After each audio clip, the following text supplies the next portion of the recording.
Rome via Veneto. Les cariatides menaçantes qui flanquent l'entrée monumentale de l'hôtel Excelsior ne seront pas les figures les plus inquiétantes que nous allons rencontrer dans cette histoire semée de scandales et de morts violentes. C'est là, dans cet hôtel réputé de la capitale italienne, qu'un formidable contre-pouvoir va se constituer.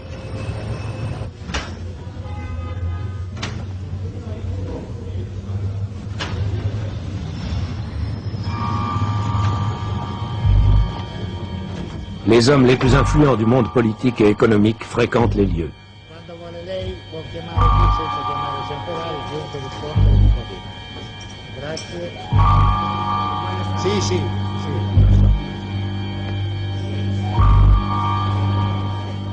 Rendez-vous, la suite 127, quartier général d'une société secrète, la loge maçonnique P2.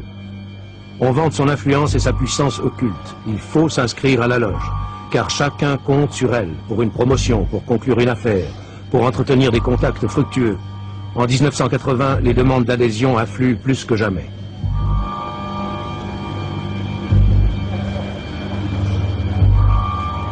Son chef, Licio Gelli, maître vénérable, un industriel du textile qui a accumulé une fortune colossale et qui sait attirer les plus hauts appuis. Mais ces intrigues courantes au royaume de la Combinazione cachent des objectifs plus ténébreux. Au service de ses chefs, la P2 va couvrir un complexe réseau d'influence politique, trafic, corruption, espionnage, chantage. Leur champ d'action est international. Genève, à l'écart des intrigues romaines ou milanaises, est une base d'opération et un rendez-vous fréquent pour les hommes de la P2.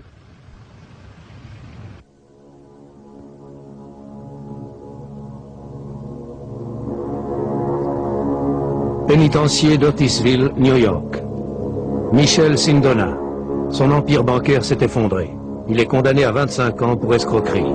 Lui qui fut la gloire de la finance italienne, le sauveur de la lire. Début 81, une enquête sur ses tribulations met 2 juges sur une piste brûlante. Elle les mène chez un certain Licio Gelli. C'est le commencement de la fin. 17 mars, Arezzo et Rome sont les cibles. Tout d'abord, la Toscane. 50 policiers quittent Milan au petit matin, secret absolu. Interdiction de contacter les autorités locales d'Arezzo. 3 groupes foncent. À l'hôtel Excelsior, au domicile de Gelli, à la périphérie d'Arezzo, et à quelques kilomètres de là, à la Giole, l'usine textile dont Gelli est directeur. L'homme est en fuite. C'est questo che si passa. Mais un butin stupéfiant est découvert et saisi. Des masses de documents officiels ultra secrets, des fiches sur la vie privée et le passé politique de milliers de personnalités, et une liste, 962 membres de la P2. Tous les chefs des services secrets, 3 ministres en exercice, le chef d'état-major de la défense, des responsables de la télévision, 43 parlementaires, des financiers, des patrons de presse, des chefs d'entreprise, des magistrats, tous les postes clés de l'État, de l'armée et 3 banquiers, Michel Sindona, Umberto Ortolani, Roberto Calvi.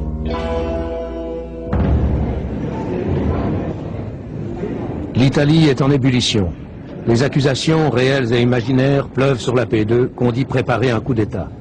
Le gouvernement est emporté par la tempête. Giovanni Spadolini est chargé de dénouer la crise.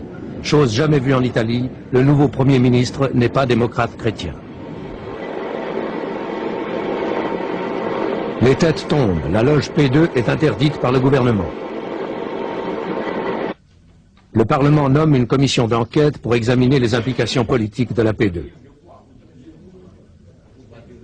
Parallèlement, des poursuites pénales sont engagées contre le noyau central de la loge, une vingtaine d'hommes parmi les plus compromis, dont Gelli et Ortolani en fuite en Amérique du Sud et en Suisse. La commission parlementaire est présidée par une femme, la démocrate chrétienne Tina Anselmi. Allora collaborazione, o nei colloqui con Gelli stesso. Ma se lei sta trascrivendo... Un circuit de télévision interne permet à la presse de suivre les auditions de la commission. Elle siège depuis 2 ans, le mardi et le jeudi.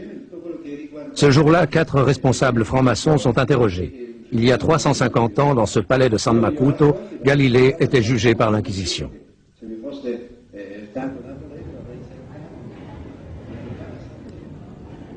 Pour la première fois, une télévision est autorisée à pénétrer dans le sein des saints de la commission, ses archives, sous la conduite de son secrétaire. Dans cette salle de consultation qui est gardée, vous voyez, par la garde des finances, il y a tous les documents qui ont été pris par la commission, ou directement, ou envoyés par des autres autorités judiciaires à la commission. Tout ça, c'est les séances de la commission. Les jaunes sont toutes les séances de la commission avec les personnes qui ont été interrogées par la commission, et c'est les comptes rendus scénographiques de la commission. Les autres, les grilles, ce sont les documents que vous voyez. Le total de documents, c'est 300 000 pages de documents.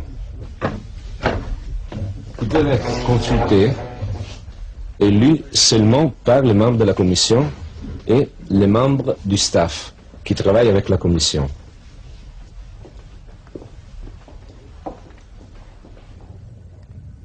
La fameuse liste de la P2 et d'autres documents ont été publiés par la commission dans un volumineux rapport. La liste est incomplète, sa numérotation est fragmentaire. En réalité, on estime que Gelli avait autorité sur 2 à 3 000 frères. Mais qu'est-ce que la P2? L'origine della P2 è quella di essere una loggia segreta, coperta. L'origine de la P2, c'est d'être une loge secrète, couverte, une émanation du Grand Orient. Il y a des rapports contradictoires entre la maçonnerie et la P2, mais cette origine maçonnique lui a permis de croître, de se développer derrière une façade et une crédibilité que la P2, on peut le dire aujourd'hui, ne méritait pas. P2 signifie propaganda 2. La P2 non meritava.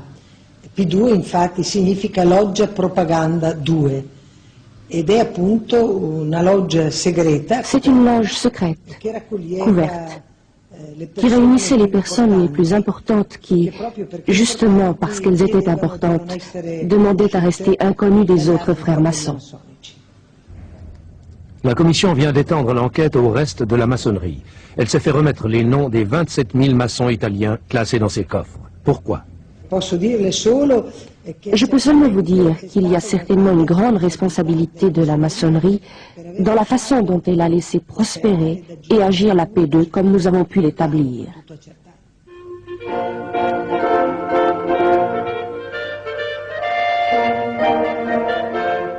Reste à examiner s'il y a des connexions douteuses entre la P2 et l'ensemble de la maçonnerie.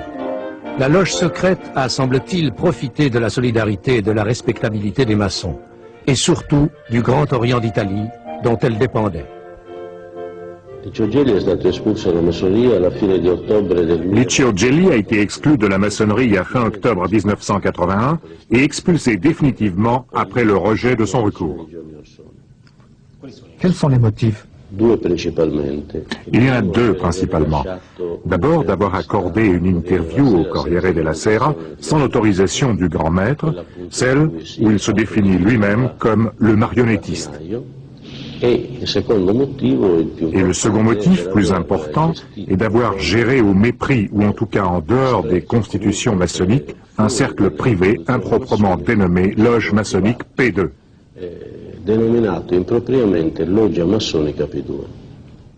En Suisse, le pendant du Grand Orient d'Italie, c'est la Grande Loge Alpina. Elle réunit près de 4000 maçons. La franc-maçonnerie, c'est avant tout l'école de la sérénité. Le franc-maçon se retire loin du tumulte du monde pour découvrir ce qu'il est par rapport à l'immensité de l'univers et par rapport à l'éternité. Un grain de sable et un instant. Mais alors, qu'en est-il de la loge P2 et de Licio Gelli? Gelli, regardez. Ce crâne vous dit, tu vois ce que je suis, tu seras ce que je suis, j'ai été ce que tu es. Aussi longtemps que tu n'as pas entendu ces paroles, frère, souviens-toi que tu dois mourir, tu n'es qu'un pèlerin mélancolique qui erre sur la surface de la terre assombrie. Où est la place dans ces considérations pour des questions d'ambition personnelle, de privilèges, de fortune? Ces considérations sont totalement étrangères à l'essence de la franc-maçonnerie. Vous ne connaissez donc pas Gelli? Je n'ai aucun rapport quelconque, ni avec lui, ni avec aucun membre de son organisation. Donc vous ne connaissez pas non plus d'autres membres de l'organisation de la loge P2? Non, monsieur.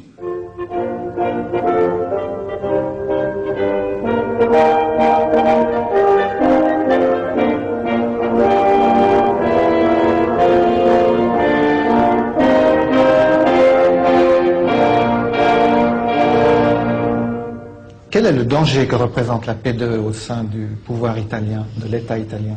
Beh, possiamo dire che il vero problema al quale dobbiamo dare una risposta al Parlamento e al Paese. Eh bien, nous pouvons dire que le vrai problème auquel nous devons apporter une réponse au Parlement et au pays est de vérifier si la P2, dans son fonctionnement, dans ses rapports avec la finance, la politique, les services secrets, le monde de la presse et des moyens de communication, a pu développer un pouvoir tel qu'il a corrompu ou réduit les pouvoirs légitimes, tel qu'il repose sur le consentement des citoyens et sur le rôle des institutions. C'est ça la réponse politique que nous devons apporter. 2 août 80. Attentat à la gare de Bologne, 85 morts. En 82, un Italien en prison à Genève déclare avoir les preuves que Gelli et la P2 ont commandité l'attentat. Mais ces documents sont faux et il se rétracte. Il affirmera avoir été payé par les services secrets italiens. Curieusement, c'est Rome qui paie sa caution. Que cache cette intrigue qui implique des juges italiens venus enquêter illégalement à Genève? Le terrorisme fait-il le jeu de la P2?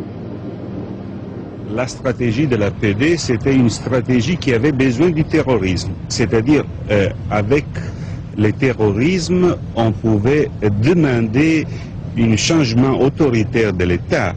Alors, plus de terrorisme, plus assassination de Moro et d'autres gens, et plus c'était possible une gestion de l'État autoritaire, un changement de l'État en sens autoritaire.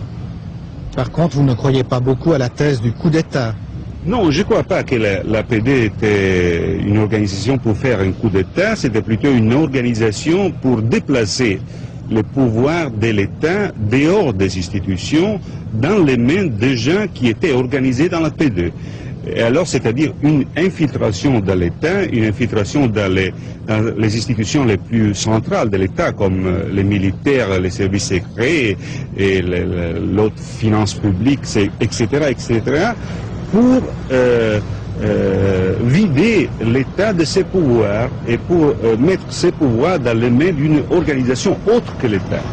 Nous savons que les derniers services secrets dans 1977 ont été nommés avant l'affaire Moro.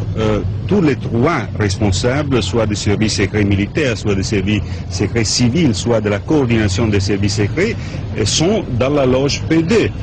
Et alors on peut dire que dans l'affaire Moro, les services secrets et les forces d'ordre, c'est-à-dire les carabiniers et la police, ont été complètement inactifs. Nous savons que d'autres gens qui ont fait des enquêtes sur l'affaire Moro pendant les jours dans lesquels il était dans les mains des Brigades Rouges sont de la PD. Et nous avons beaucoup des événements, des histoires dans l'affaire dans laquelle nous retrouvons des gens qui sont PD. Nous pouvons dire que Gelli est certainement un personnage qui a eu un grand rôle dans la P2. Nous sommes cependant nombreux à penser qu'il ne peut pas être le véritable chef de la P2. On a parlé du rôle d'un ministre, notamment.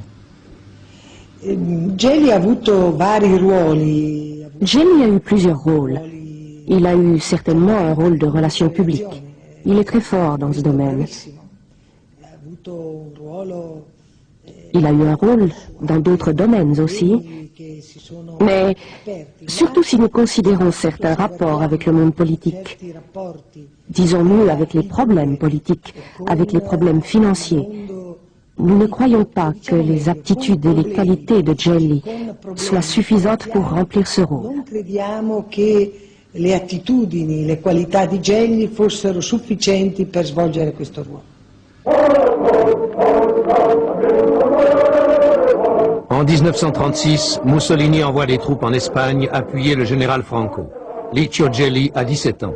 Il est trop jeune, alors il falsifie ses papiers pour aller se battre comme volontaire dans un bataillon de chemises noires. À son retour, il retrace ses hauts faits dans un livre, Fuoco, tiré à 500 exemplaires. Mais ses études sont médiocres et il doit les interrompre après une bagarre politique avec son proviseur. Puis, c'est la guerre, et il est mobilisé sur le front yougoslave. Tout cela est décrit dans un livre de Gianfranco Piazzesi. Ancien directeur de journal, il a été mis à la porte sur intervention de Gelli pour avoir remué un passé trop nauséabond. En 1943, Gelli refuse l'armistice. Il se rallie à la République de Salo. Dopo ritorna alla fine nel 1943, l'ultimo anno di guerra in Italia. Ensuite, en 1943, dernière année de guerre en Italie, il revient à Pistoia, sa ville natale, comme officier de liaison entre l'armée allemande et les militaires républicains. Il est l'unique Italien en uniforme allemand à Pistoia. In divisa germanica che abitava a Pistoia.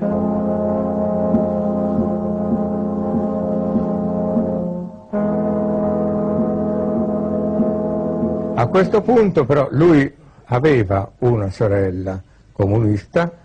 À ce moment, il avait une sœur communiste, qui avait épousé un communiste. Et grâce à cette sœur, il fournit des renseignements aux partisans de Pistoia. Et c'est ce qui lui sauve la vie. À la fin des hostilités, arrêté, Gelli n'hésite pas à livrer déjà une liste d'anciens camarades républicains de Pistoia.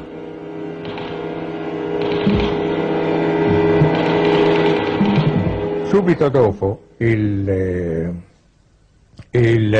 Partito Comunista, che allora era la... Immédiatement après, le Parti communiste italien, qui à l'époque était rigoureusement aligné sur le Parti communiste soviétique, nous sommes en 1945, le prie de continuer à informer les services secrets de l'Est sur ce qui se passe dans les milieux d'extrême droite. Et lui, il poursuit cette activité au moins jusqu'au milieu des années 50. Gelli, toute sa vie, a toujours joué sur deux tableaux. D'abord, il a été fasciste et communiste, ensuite communiste et démocrate chrétien, et enfin démocrate chrétien et franc-maçon. Le pouvoir de Gelli a commencé à la fin des années 60, quand un des chefs des services secrets, M. Alladena, qui était dans une position centrale des services, a amené des dossiers secrets, des dossiers sur milliers de personnes en première position en Italie, qui a porté ça en dot à Gelli comme un instrument de ricatto, de chantage. Et on sait ça parce que on sait que Gelli a une archive. Cette archive maintenant c'est dans l'Uruguay. L'État italien a obtenu une petite partie de cette archive, et dans cette petite partie de cette archive, on trouve de la documentation qui vient des archives des CIFAR. CIFAR, c'était les services secrets italiens à la fin des années 60, et M. Alladena, le colonel Alladena, venait du CIFAR. Ça a été donc prouvé. Oui, ça a été prouvé. Ça a été prouvé. Alors, c'est clair que ça, c'est le commencement du pouvoir de chantage de Gelli vers la classe politique italienne.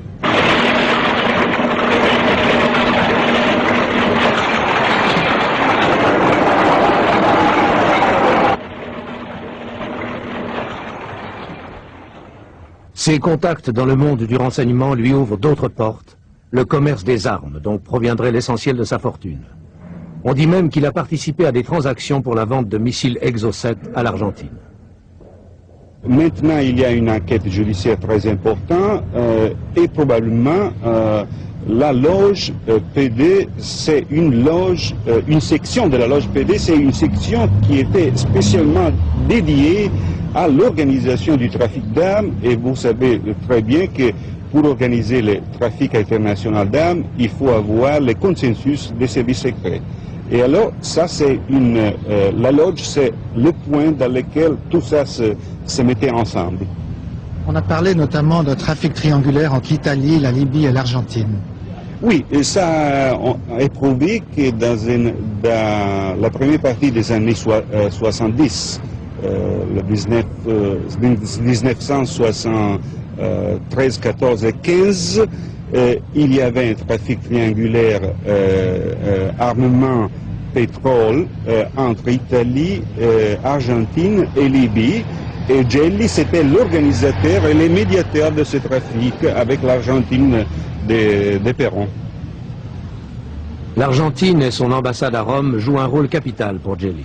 Double national depuis 1974, il est conseiller économique de l'ambassade. Il obtient même un passeport diplomatique argentin. Il doit ses faveurs au général Perón.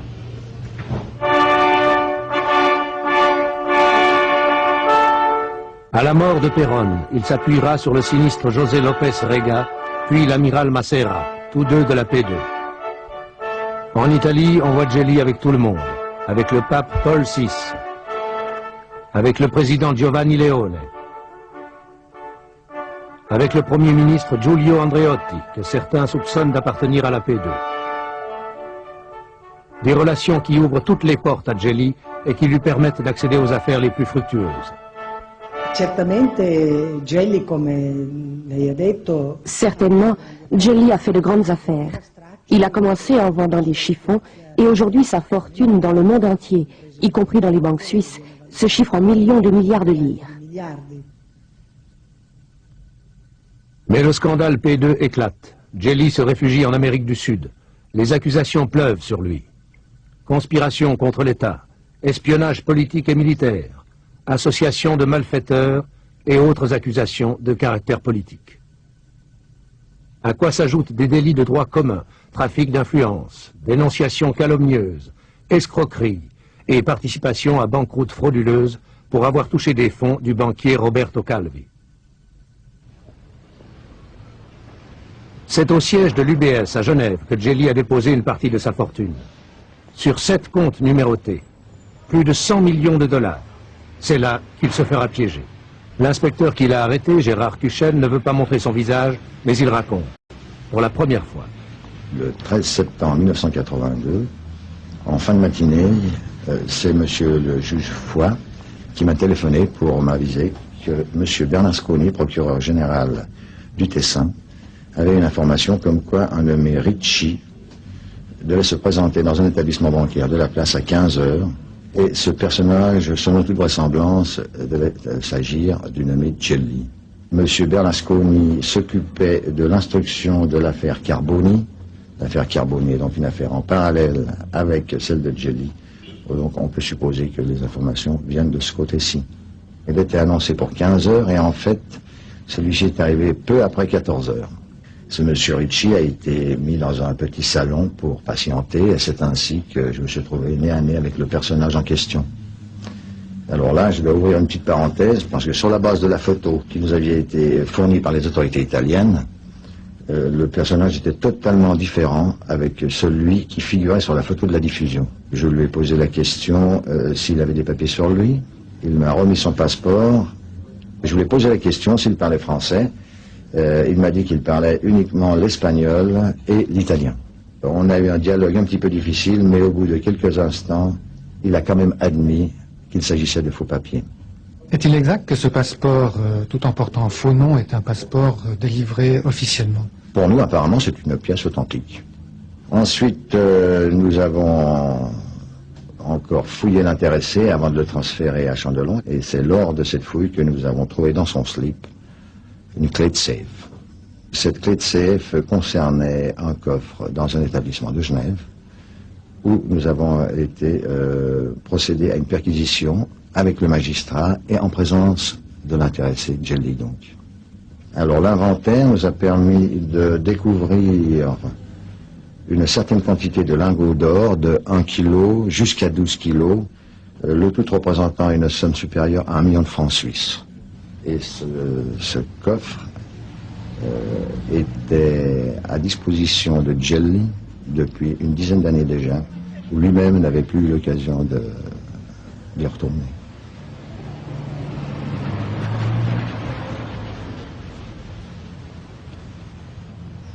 Ce qui est drôle, c'est qu'une institution comme l'Union des banques suisses, qui est une institution très importante, très forte, a donné la possibilité d'arrêter un personnage comme Djelli à l'intérieur de sa banque. Ça, c'est très drôle. Je ne connais pas la suite, mais il y a quelque chose qui n'est pas très clair. Le silence obstiné de l'UBS ne rend pas les choses plus claires. Que venait faire Djelli à Genève? Certainement pas retirer ses millions. Il y a des façons moins risquées de procéder. Alors est-il tombé dans un piège? Ou alors, convaincu de l'impunité, est-il venu au renseignement? Car 3 jours avant, le juge d'instruction sommait la banque de lui remettre tous les relevés de compte de Djelli. Le compte a été bloqué ultérieurement, après son arrestation. Le juge bloque le compte en rendant une ordonnance qu'il notifie à la banque en lui donnant assez d'éléments pour lui faire comprendre qu'il s'agit d'une affaire pénale. C'est donc à la limite du secret bancaire. En ce qui nous concerne en Suisse, la limite du secret bancaire, effectivement, se trouve lors du début de la découverte d'éléments qui permettent de croire qu'il y a une infraction pénale. Et quels étaient ces éléments qui permettaient de croire à cette infraction? Il y avait l'allégation que certains fonds étaient de provenance douteuse et nous avions le devoir de faire une enquête à ce sujet. Avez-vous pu vérifier l'origine de ces fonds? Pour une partie des fonds, on a pu retracer leur origine en remontant jusqu'à la source. Pour une autre partie, cela n'a pas été possible au vu des informations qui étaient en notre possession, mais les fonds sont restés bloqués. Ces fonds provenaient du Banco Ambrosiano? Je ne peux pas répondre. Est-ce qu'ils étaient d'origine délictueuse? Je ne peux pas vous répondre non plus. Tout ce que je peux vous dire, c'est que ces fonds n'ont pas été libérés, malgré que les avocats de Djelli en aient fait la demande. Au lendemain de l'arrestation, Dominique Poncet, avocat de Djelli, défendait la version de son client devant toute la presse italienne et locale à Genève. L'argent saisi ne provient pas de la banque Ambrosiano, affirmait-il. Aujourd'hui, il ne veut plus parler. L'Ambrosiano, c'est la banque dirigée par Roberto Calvi, la plus grande banque privée d'Italie, qui s'est effondrée 3 mois avant. Mais les communiqués du procureur du Tessin qui a lancé l'enquête en Suisse contredisent l'avocat. Les recherches judiciaires à l'UBS ont bien pour but de retrouver des fonds disparus de l'Ambrosiano. Alors, qui a mis le procureur Bernasconi sur la piste de Djelli? Le procureur se tait, mais plusieurs hypothèses sont avancées. Probablement, il s'agit d'un règlement de compte à l'intérieur de l'affaire P2. Entre qui et qui? Bon, à la tête de P2, il y a Djelli, Ortolani et des autres gens. Alors on peut dire que dans un nombre de 5-6 personnes, probablement il y a une information qui est passée à l'autorité suisse, à l'autorité internationale de police. Il ne fait guère de doute que c'est Roberto Calvi qui a fait verser des sommes importantes sur les comptes de Djelli à l'UBS. Le président du Banco Ambrosiano aurait ainsi payé Djelli pour la protection politique dont il avait besoin pour mener ses affaires financières louches. L'argent a transité par le réseau inextricable de sociétés montées par Calvi à l'étranger pour camoufler des mouvements de fonds colossaux et illégaux. Une banque à Lugano, la banque du Gothard. Une holding au Luxembourg. Des filiales aux Bahamas, au Nicaragua, au Pérou. Des dizaines de sociétés fantômes au Panama, au Luxembourg, au Liechtenstein. De Milan, des centaines de millions de dollars ont suivi un itinéraire compliqué vers les banques latino-américaines avant de se perdre dans les méandres des sociétés de Panama et de revenir financer les affaires clandestines de Calvi. Quand tout est découvert, le trou est gigantesque dans les comptes de la banque. 1,3 milliard de dollars.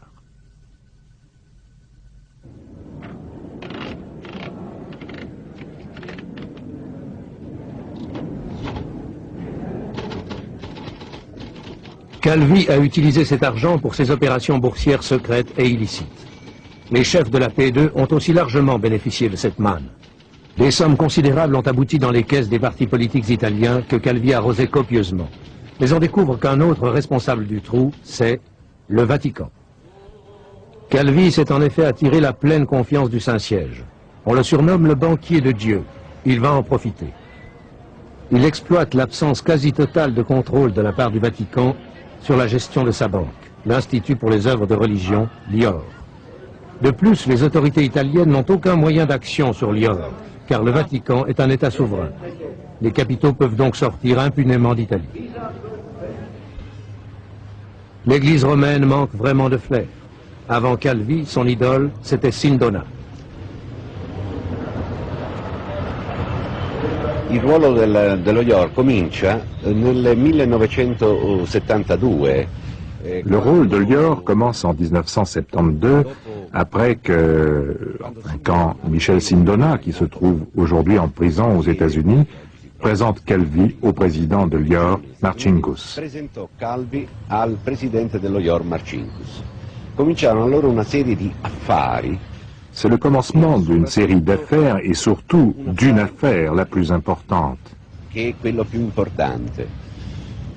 Nel 1972, questa è la spiegazione che è stata data ai cardinali dal Vaticano. En 1972, c'est l'explication qui a été fournie aux cardinaux par le Vatican. Le Banco Ambrosiano, le signor Calvi, demande un prêt de 45 millions de dollars. L'IOR accorda ce prêt avec un intérêt naturellement et il obtint en garantie les actions de 2 sociétés bancaires. Lorsque Calvi rend cet argent, et je le répète, c'est l'explication qui a été donnée par le Vatican, il semble que l'IOR ne restitue pas ses actions et que Calvi ne les réclame pas.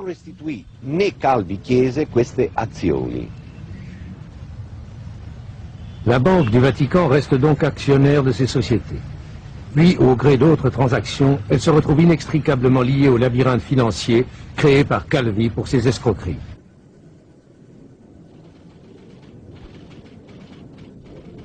Deux commissions d'enquête sont nommées pour débrouiller cet écheveau. Dans l'une, le Suisse Philippe de Weck, ancien PDG de l'UBS, muet comme un coffre-fort. À la tête de l'IOR, l'archevêque américain Paul Marcinkus. Il est subjugué par Sindona et Calvi. Difficile de dire s'il a joué leur jeu par inconscience ou délibérément dans l'intérêt financier de l'Église. Marcinkus, qui dit vouloir retourner dans sa ville natale de Chicago, est-il un homme fini? Finito. Nella Chiesa... Fini, dans l'Église, personne n'est jamais fini. Dans l'Église, il y a une loi qui dit en latin promoveatur ut amoveatur, c'est-à-dire qu'on l'élève pourvu qu'on l'éloigne. Lui, certainement, quand cette histoire sera terminée, il lâchera l'IOR. Mais il restera pratiquement le gouverneur du Vatican et il sera nommé cardinal. À moins que ces commissions ne parviennent à découvrir qu'il s'est passé quelque chose de très sale par rapport à ce que nous savons aujourd'hui. L'IOR est lié à une autre opération de la P2, la prise de contrôle du grand groupe de presse Rizzoli et du prestigieux Corriere della Sera. Le groupe est au bord de la faillite. Il est sauvé par les capitaux injectés secrètement par Calvi. Commence alors une politique effrénée d'expansion. Andrea Rizzoli cède la place à son fils Angelo, membre de la P2. C'est dans ce contexte qu'une société Rizzoli est créée à Genève en 1978. À sa tête, 2 avocats, dont le grand maître Alain Marty. Rappelez-vous, il ne connaît personne à la P2.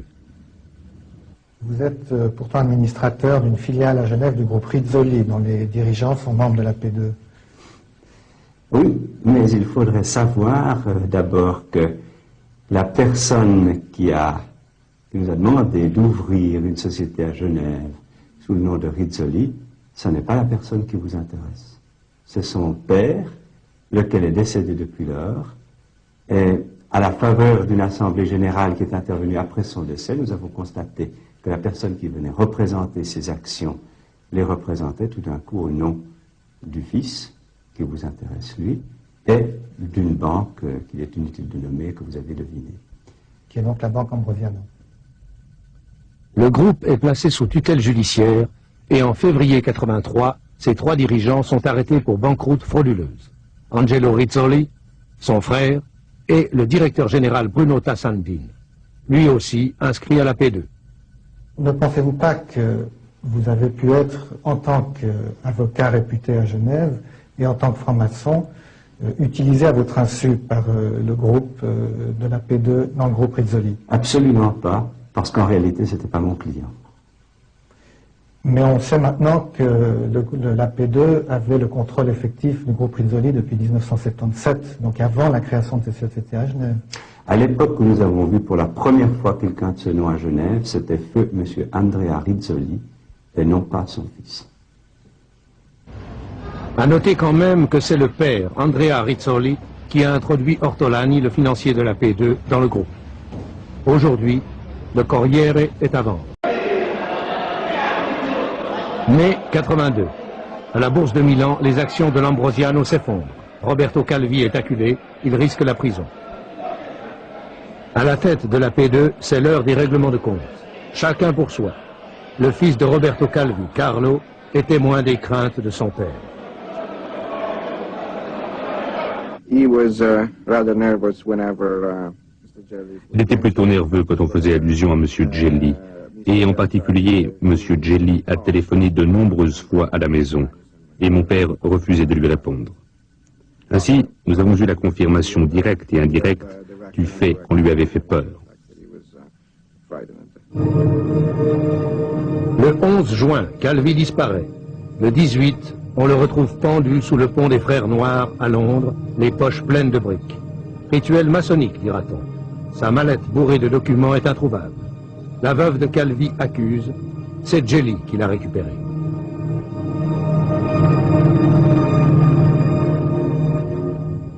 Hans Albert Kunz, un homme d'affaires genevois, a organisé le séjour de Calvi à Londres à la demande de Flavio Carboni.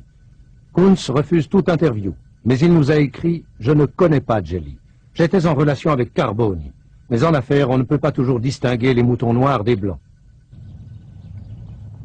À Vesna, près de Genève, où il habite, Hans Albert Kunz croise souvent un voisin. Seule une route étroite sépare leurs deux villas. Il l'aperçoit aussi parfois dans des réceptions mondaines. Un personnage illustre, un de plus, qui apparaît dans cette affaire. Le prince Victor Emmanuel de Savoie, prétendant au trône d'Italie. Installé à Genève, à l'abri des regards indiscrets, le prince est aussi dans les affaires.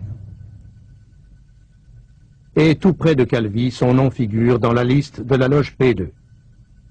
J'ai jamais été membre de cette loge et je vais vous expliquer pourquoi je figure sur le grand livre ou le registre, comme vous dites, de la P2.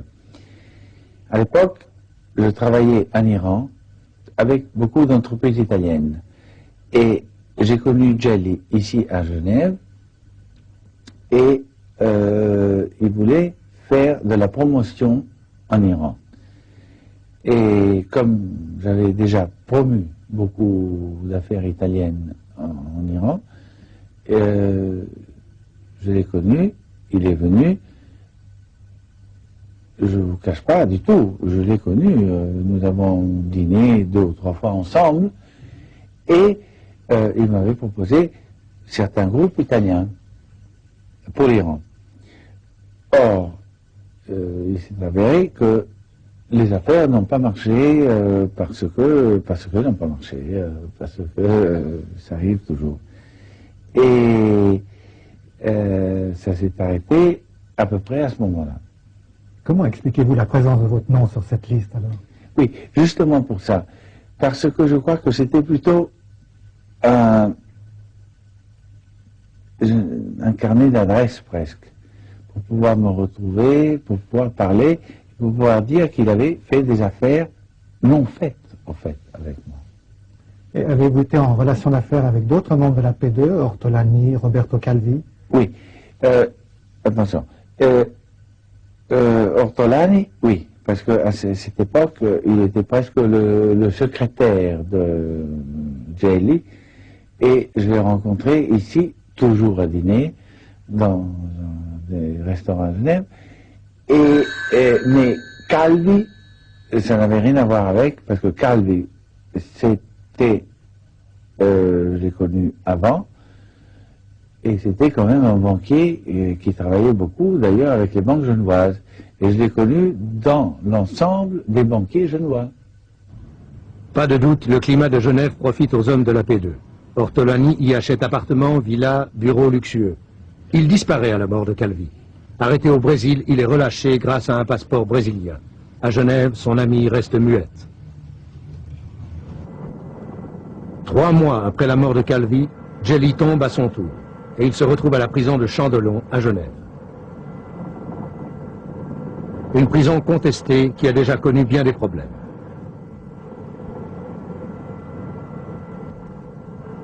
Djeli a peur pour sa sécurité. Par les fenêtres, des détenus italiens lui lancent insultes et menaces. Climat difficile confirmé par le directeur Michel Hensch. Mais celui-ci ne s'explique pas comment Djeli a pu être photographié clandestinement à l'intérieur de la prison. Il se promenait seul dans une promenade de haute sécurité, qui est une promenade qui est pénible. Nous l'utilisons plutôt comme sanction disciplinaire que comme un droit ou un privilège. Et lui demandait à se promener là pour éviter le contact avec d'autres détenus. Est-ce qu'il vous a donné l'impression d'un homme imposant ou plutôt... Non, absolument pas. Au contraire, moi je le trouvais effacé. Minus serait peut-être un peu fort comme appréciation, mais un peu dans cette direction-là. On a pourtant dit qu'il avait une habileté très marquée pour connaître psychologiquement ses interlocuteurs très rapidement. On a dit après. C'est une fois qu'il s'était là, qu'on a brodé, qu'on a raconté, qu'on a analysé la personnalité de Djeli. Avant, pas, en tout cas pas à notre niveau.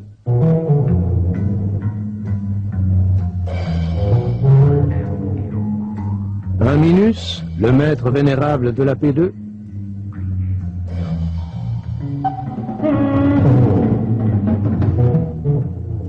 Un génial manipulateur, disent plutôt ceux qui l'ont connu. Un marionnettiste, se proclame lui-même Djeli. Mais il n'a pas la carrure d'un chef, ajoute-t-on. Il n'a aucun sens politique. Ne serait-il alors qu'une marionnette, lui aussi ?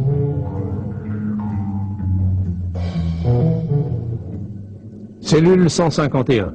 Djeli tape à la machine des nuits entières. Ses textes sortent de la prison par paquets, grâce à un gardien qui l'a soudoyé et qui lui ouvre tout simplement sa porte pendant une ronde nocturne, le 10 août 83.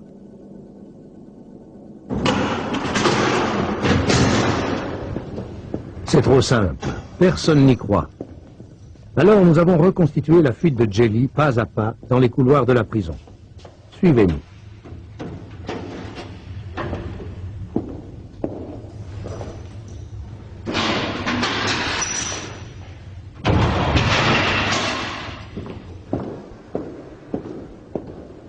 Devant l'ascenseur, le complice de Djeli pointe. C'est la règle.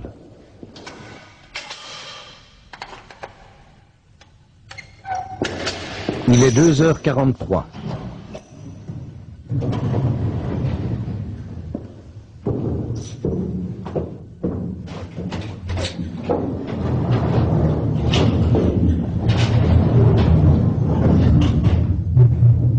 Trois autres gardiens sont en poste dans d'autres secteurs de la prison.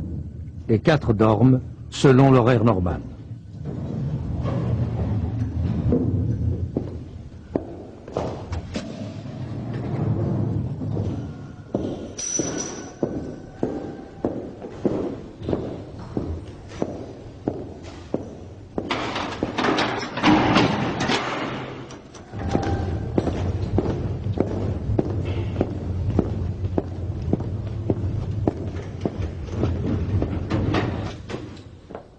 Les 2 hommes traversent toute l'aile nord de la prison. Ils vont arriver à l'extrémité du bâtiment cellulaire, tout près du mur d'enceinte.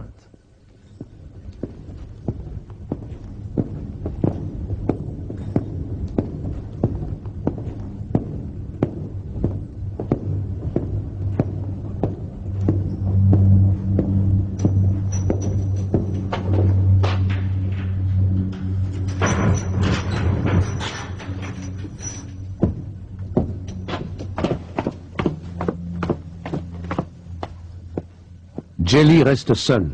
Pour brouiller les pistes, il perce un trou dans le grillage. Des complices font de même à l'extérieur, de l'autre côté du mur. Mais une ronde de police découvrira ce trou un peu plus tard et alertera la prison.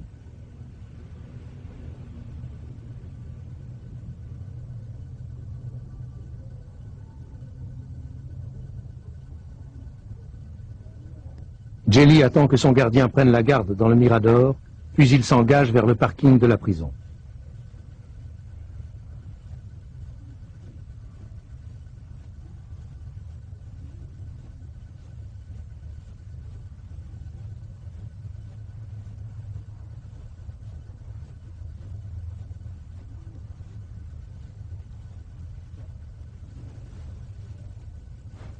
Il se faufile sous un dernier grillage et il se cache dans la camionnette du gardien. Au matin, dans la cellule de Jelly, la relève ne trouve plus qu'un mannequin, une seringue, un tampon d'éther. Une fois l'alerte donnée par la police, pourquoi est-ce qu'il ne se passe rien à la prison? Alors, le gardien qui est à la centrale téléphone, qui est en même temps le synoptique, reçoit l'appel de la police et il a une première bonne réaction, c'est-à-dire qu'il informe immédiatement ses collègues qui sont dans les deux miradors. Parce que nous n'avons pas vécu d'autres évasions, de nuit en tout cas, que par les fenêtres. Et depuis que nous surveillons en permanence les façades, nous n'avons plus d'évasion la nuit. Donc, dans son idée, c'est la seule possibilité. Il fait donc contrôler les façades, et on lui répond que les façades sont en ordre. Alors, ensuite, et c'est là qu'il y a négligence, la négligence dont la presse a parlé, c'est qu'il néglige d'informer son supérieur hiérarchique, qui, à ce moment-là, est au repos de manière parfaitement légitime, selon le programme de la nuit. Mais pas de fouille systématique, donc? Non. Et précisément, si le chef avait été réveillé, il y aurait eu fouille. Il y aurait eu des recherches plus importantes. Et pourtant, la police a appelé à plusieurs reprises par la suite. Et il se trouve que c'est chaque fois le même gardien qui a reçu ce téléphone et qui n'a pas eu cette réaction dont on se demande pourquoi il ne l'a pas eu. Est-ce qu'on ne peut pas parler de choses plus graves qu'une négligence, en l'occurrence? Je suis convaincu que non. À mon sens, c'est une négligence et il n'y a rien d'autre de caché là-dessous. À 7 heures du matin, fin d'une longue attente, le gardien termine son service. Mais c'est l'imprévu. Alors il semble effectivement que la camionnette du gardien soit tombée en panne, soit parce qu'il s'agissait effectivement d'une vraie panne, soit parce que le gardien était à ce point anxieux et crispé qu'il n'arrivait plus à mettre son véhicule en marche, mais toujours est-il qu'il semble bien que deux autres gardiens aient dû aider à pousser la camionnette pour la faire démarrer.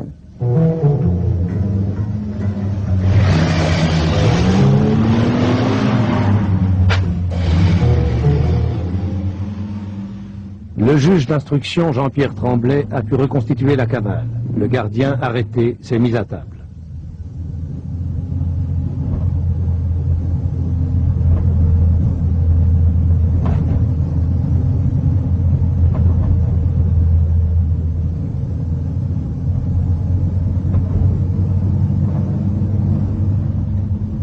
La frontière française est atteinte en quelques minutes, franchie sans encombre. L'alerte est donnée à 7h30, trop tard.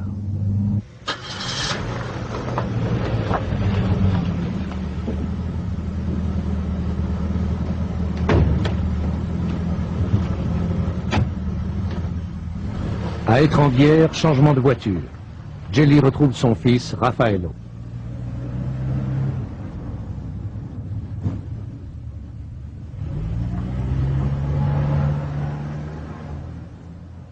Direction aérodrome d'Annecy, où un hélicoptère conduit les fugitifs à Monaco. C'est là que se perd la piste suivie par le juge Tremblay.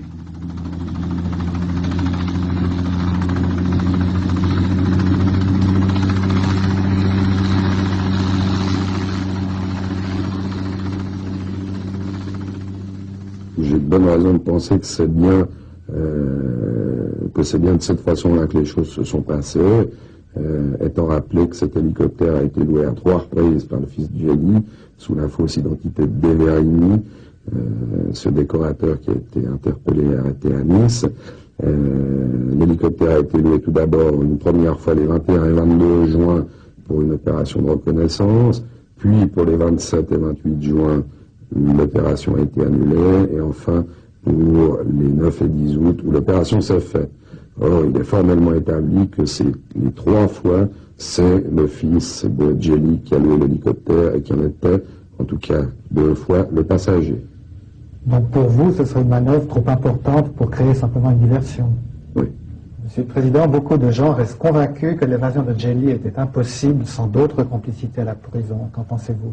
Je n'en pense rien du tout. Ce que je sais pratiquement, c'est qu'un gardien a trahi, un gardien a ouvert les portes, a fabriqué de fausses clés, a voulu emporter le détenu Djeli dans son fourgon le matin de l'évasion, le 10 août dernier. Ce que je sais, c'est que des négligences ont eu lieu à la prison durant la nuit, la routine aidant, que l'évasion a failli, en quelque sorte, échouer, mais que la négligence aidant, un certain nombre de gardiens n'ayant pas fait ce qu'ils devaient faire, c'est-à-dire observer les directives, eh bien, le monsieur est parti. Pour vous, pas d'autres complicités, donc? Ce n'est pas à moi à déterminer s'il existe d'autres complicités pénales, c'est la justice pénale, réserve étant faite, bien sûr, la séparation des pouvoirs, à déterminer si oui ou non d'autres complicités ont été matérialisées à la prison. Ce que je puis affirmer, que j'ai appris après coup, c'est que le fonctionnaire en cause s'est fait promettre 2 millions de francs suisses pour perpétrer son délit. Vous aviez eu des soupçons contre ce gardien déjà? Oui, des soupçons, mais pas plus. Nous avons subodoré que peut-être il y avait des contacts entre Licio Djeli et ce gardien qui dépassaient un peu le cadre strict des fonctions du gardien. Étant donné la personnalité du détenu, pourquoi est-ce qu'on n'a pas déplacé le détenu ou même déplacé le gardien? Bien parce qu'à ce moment-là, tout d'abord, il n'était pas question d'imaginer une aide à une évasion. Il ne pouvait s'agir que peut-être de sortir une lettre pour Madame Djeli ou des délits ou des erreurs de service, mais qui, par rapport à une aide à l'évasion, restaient mineures. Et nous cherchions d'abord à avoir des preuves de ces fautes de service avant d'intervenir. Mais cela couplé aux avertissements italiens de risque d'évasion, est-ce que ce n'était pas une raison suffisante pour déplacer Djeli? Non, parce que les avertissements italiens, qui nous venaient via Berne d'ailleurs, ont toujours parlé d'actions venant de l'extérieur, de commandos même violents, on a même parlé d'hélicoptères, et l'idée que simplement un gardien pourrait conduire Djeli pratiquement par la main jusqu'à l'extérieur de la prison, nous a en fait jamais effleuré. Qu'en est-il des avertissements venus d'Italie sur l'éventualité d'une évasion? Ces avertissements étaient donnés en novembre 1982 et en février 1983, sauf erreur de ma part. Il y a chaque année à Genève pratiquement des dizaines de milliers de telex qui viennent, qui nous avertissent de tel ou tel événement possible. Parfois ce sont des telex qui, donnés à la police, parlent d'indications données par des gens honorables, parfois moins honorables, des indicateurs à proprement parler. Et les quelques telex qui ont été adressés à Genève pour dire que M. Djeli préparait son évasion ont été pris au sérieux. On a fait des rondes de police, on s'est interpellé. Il y avait des noms, les noms étaient vérifiés dans les hôtels. En vérité, ces telex ont été pris au sérieux, mais je rappelle, novembre 82, février 83. Il est exact que l'évasion aurait dû se dérouler à la fin du mois de juin, c'est-à-dire plus précisément le 28 juin. Pour diverses raisons, cela n'a pas été possible, et en raison des vacances du gardien, le projet a été remis à son retour de vacances, et c'est la raison pour laquelle il s'est déroulé au début du mois d'août. L'affaire passionne. On ne croit pas à la version officielle. Le téléjournal demande à Guy Fontanet s'il va démissionner. La gauche obtient une séance extraordinaire du Grand Conseil, la première depuis 35 ans.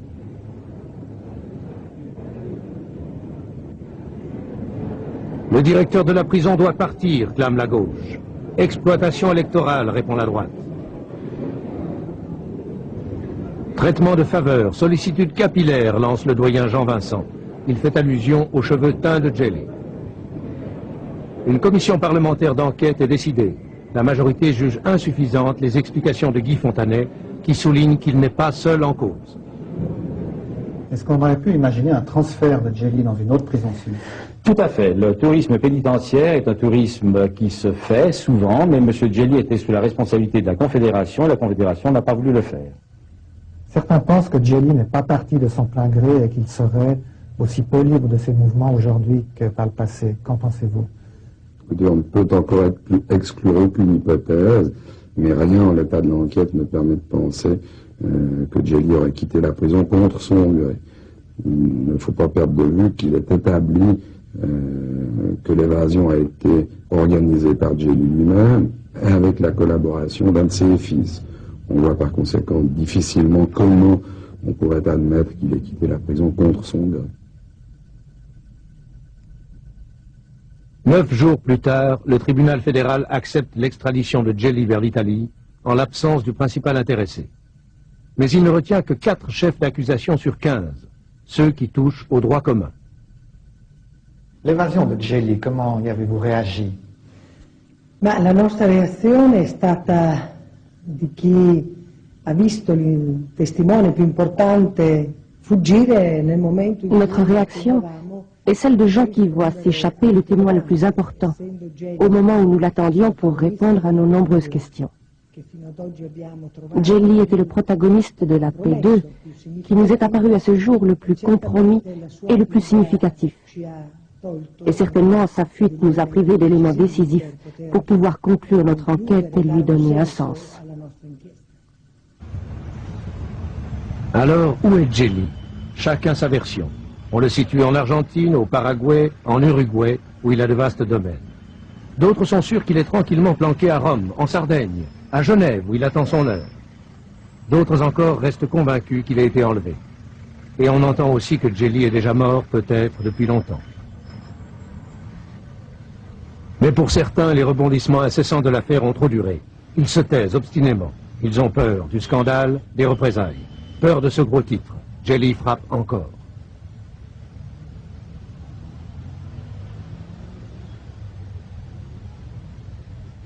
Nous sommes convaincus que la P2 est encore vivante, qu'elle bouge, qu'elle agit, qu'elle se défend. Et on peut même dire qu'elle contre-attaque. Donc notre tâche n'est certainement pas terminée. Ça, c'est pas une affaire italienne, un scandale italien, mais je crois que c'est la vraie histoire du pouvoir en Italie dans les dernières 10 années. Alors on comprend comme des gens ont peur parce que ou sont dans le pouvoir ou ont peur de ce genre de pouvoir qui est très ramifié, très répandu dans toute la société et les institutions italiennes. Derrière ces murs, à la prison de Lausanne, le gardien qui a rendu sa liberté à Djeli n'est qu'un lampiste. Il ne sait rien.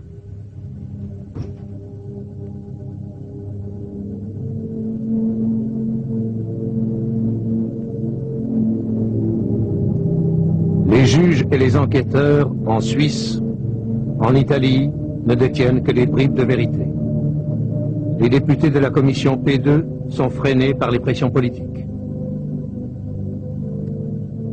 Toutes les compromissions n'ont pas été découvertes, tous les noms ne sont pas apparus en plein jour.